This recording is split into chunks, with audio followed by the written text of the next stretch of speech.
Hello. The big three wine-producing countries globally are well known as Spain, France, and Italy.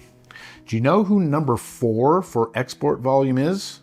Well, if you read the title of this video, you're probably going to guess Chile. And pat yourself on the back because yes, it's Chile, nudging out Australia for the number 3 spot. Today we are headed to South America to explore a country often described as a viticultural paradise, Chile. Let's get started.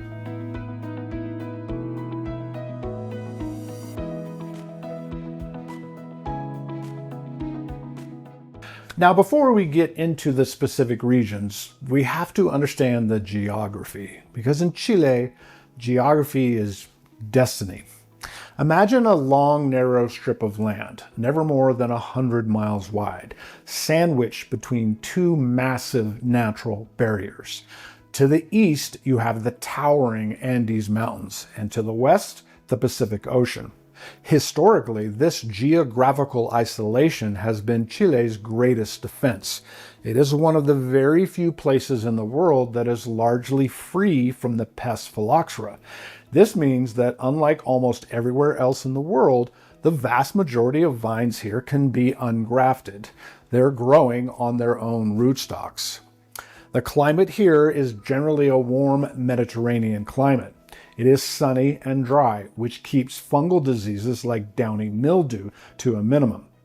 In fact, the weather is so reliable that sustainable and organic viticulture is easier here than almost anywhere else in the world. But there is a catch. It is dry. Rainfall is scarce during the growing season, making irrigation absolutely essential. Thankfully, melting snow from the Andes provides the water needed to keep the vines alive. And there is one major weather hazard you need to know about, El Niño. This weather phenomenon can bring a dramatic increase in rainfall, which can be disastrous if it happens during the harvest period. But usually the weather is defined by cooling influences. You have the Humboldt Current flowing up from Antarctica, chilling the coastal vineyards. And you have cold air descending from the Andes at night, creating a high diurnal range that preserves lovely, vibrant acidity in many of the grapes. Now, Chile produces a wide variety of wines, but we are going to focus on the key players or the key grapes. As far as our black grapes, first our international heavyweights. Cabernet Sauvignon is the most planted variety. It thrives in the warm, flat central valleys and produces wines with ripe black fruits, sometimes with the distinctive herbaceous character and those high tannins. Merlot is also widely planted, generally producing more inexpensive, fruity, medium-bodied wines, although there are some full-bodied examples out there. But the real story of Chile is Carmenère. This is Chile's signature grape. For a long time, it was mistaken for Merlot, but it is a distinct variety originally also from Bordeaux. Here's the key to Carmenère. It is a late ripening variety. It needs a warm, sunny site to fully ripen. If harvested too early, it can be overly herbaceous and green. But when handled correctly, it produces full-bodied wines with high tannin, deep color, and intense black fruit and spicy flavors. Syrah is also grown in a variety of climates here. In the cooler coastal areas like San Antonio, it is lean and peppery. In the warm inland areas like Colchagua, it is intense, full-bodied, and ripe.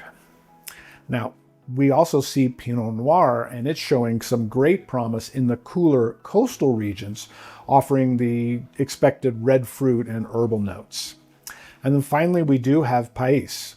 This was once the most planted grape brought by Spanish missionaries, and is mostly found in the south, producing light-bodied, mostly rustic wines that are mostly consumed domestically. Over to our white grapes, Sauvignon Blanc performs exceptionally well in the cooler coastal sites. These wines are high in acidity and intensely aromatic, often showing ripe fruit alongside those classic citrus notes. Chardonnay is made mostly in a modern international style with ripe fruit and often some oak integration. And in the south, you will find Muscat of Alexandria, mostly used for the production of the grape brandy pisco. Now, before we map out the regions, we need to look at the law. Chile uses the Denominaciones de Origen or DO system. These define the geographical boundaries of the regions. However, the traditional north to south list of regions doesn't really tell the whole story. In Chile, the climate changes more dramatically as you move from east to west, from the mountains to the ocean, than it does from north to south. To address this, a new classification system was introduced in 2012 to help consumers understand the style of the wine based on the vineyard's location. We have our Costa, for vineyards located near the coast that are influenced by the cool Pacific. Then we have Entre Cordilleras, meaning between the mountain ranges. These are the vineyards on the valley floor, which are generally warmer and produce fuller-bodied reds. And then the Andes, for vineyards in the foothills of the mountains affected by cooling altitude and cold night air. But now let's travel down the country from the more arid north to the wetter south. The Coquimbo region, this is up in the north. This borders the Atacama Desert. It is brilliant, sunny, and dry. Then Elqui Valley. This is Chile's most northerly wine region. The focus here is on Sauvignon Blanc and Syrah. Because of the high altitude, the sunlight is intense, but the temperatures are moderated by the cool mountain air. Then the Limari Valley, which is just south of Elqui. Here, the cooling influence comes from the sea fog that funnels into the valley. It's becoming pretty famous for Chardonnay due to the calcium-rich soils. Then the Aconcagua region, this is moving south. This region perfectly illustrates that east-west split. The Aconcagua Valley, here the warm interior valley floor is classic red wine country. Think ripe Cabernet Sauvignon, Syrah, and Carmenère. However, there's also new coastal plantings producing cooler climate styles.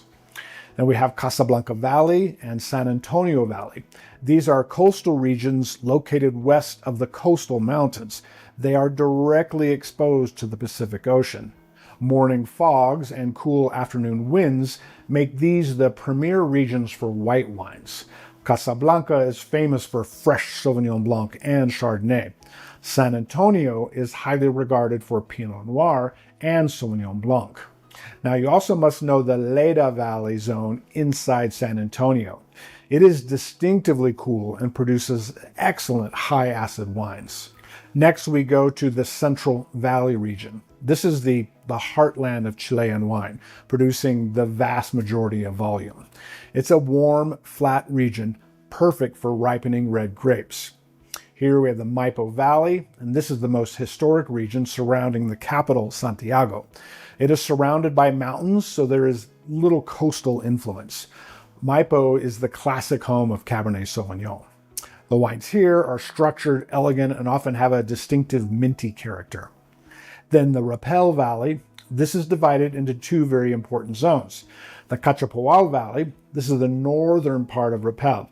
It is warm and cut off from the ocean breeze. This is prime territory for Carmenère, which ripens fully here. Then Colchagua Valley, the southern part. This is more open to the ocean. It produces full-bodied concentrated reds from Cabernet Sauvignon, Syrah, and Carmenère. Then we have the Curico Valley and Maule Valley. Moving further south, these are the largest areas for vineyard plantings. They have traditionally been sources for inexpensive blended red and white wines. However, the Maule Valley is seeing a renaissance. It is cooler and wetter than the north, and it is home to many dry-farmed old vines of Carignan and Pais that are now producing premium, pretty distinct wines. Then finally we get to the southern region, comprising Itata, Biobío, and Malleco. As you go south, the climate does become noticeably cooler and much wetter. The risk of fungal disease increases here. Itata and Biobío usually focus on Pais and Muscat of Alexandria. However, Biobío and Malleco are increasingly planting Pinot Noir and Chardonnay, taking advantage of the cool, fresh climate here. So let's quickly summarize the key takeaways here. Chile is defined by its geography.